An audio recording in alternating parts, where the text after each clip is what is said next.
dans une société véritablement inclusive et parfaitement à l'aise avec les minorités sexuelles. On vit encore dans un monde où règnent certains stigmas et des étiquettes et où la différence place rapidement sur la défensive. Bon, je dois vous avouer que je rentre de France et je peux quand même affirmer qu'on a énormément d'avance, ou plutôt, je vais le tourner comme ils ont énormément de rattrapage à faire.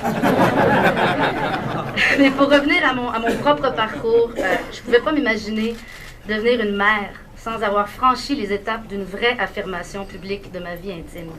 Pour ouvrir le chemin pour mes enfants, pour pouvoir préparer sainement leur arrivée et leur donner des conditions maximales de sécurité affective. Ça s'est fait sur quelques années et j'y suis enfin parvenue. Premièrement, auprès de ma famille et de mes amis qui, pendant un certain temps, se demandaient sérieusement si j'allais faire ma vie avec un homme ou une femme. Leur doute était fondé parce que j'ai longtemps résisté à embrasser pleinement mes attirances et à faire aussi le petit deuil inévitable de la vie plus conventionnelle de l'hétérosexualité. L'étape suivante, la première reliée à mon travail, fut de décider de fouler le tapis rouge du gala de la disque avec ma délicieuse en 2009 et de le faire d'une façon naturelle, sans en faire les pancartes de « Je suis gay ». Et ensuite, tout le monde en parle plus tard, sur le gros nerf à sentir que Dany et Guy avaient bien hâte que je crache le morceau. Je l'ai fait, fatiguée d'appréhender la question qui tue dans les entrevues, désireuse de synchroniser ma vie intime et ma vie publique, ne plus cacher non plus celle qui voit naître mes créations dès le premier jour et qui m'accompagne activement dans les méandres de mon métier complexe. Cette précieuse personne, c'est Florence, que vous ne pouvez pas d'ailleurs manquer ce soir.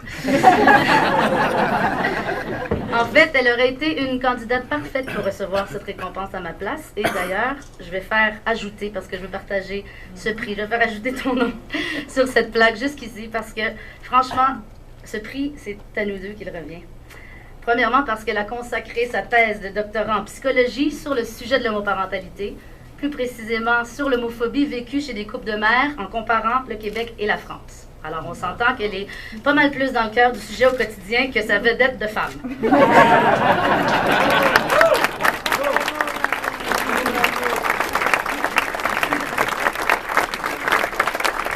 Mais la raison principale, c'est que depuis les 7 années de notre union, tu m'as encore encouragée à m'affirmer de manière naturelle, à me défaire de cette prison du non-dit par rapport à nous et à m'inciter à normaliser ou banaliser publiquement mon homosexualité. Et ça, je vous le confirme à tous, c'est le meilleur truc pour désamorcer les plus tendus par rapport à l'homosexualité, c'est normaliser, banaliser, tout ça en restant à l'écoute de mes limites et de mon rythme, parfois, je le sais, beaucoup trop lent pour toi. Dans quelques semaines, nous serons mères ensemble. Un projet qui nous tient à cœur toutes les deux depuis que nous sommes nous-mêmes enfants. Nous sommes parvenus, avec la force de notre amour et l'aide indispensable, évidemment, ça n'a pas changé, de la procréation assistée, à fonder une famille à notre façon, à notre image, comme n'importe quel parent amoureux qui désire ardemment le meilleur pour leurs enfants.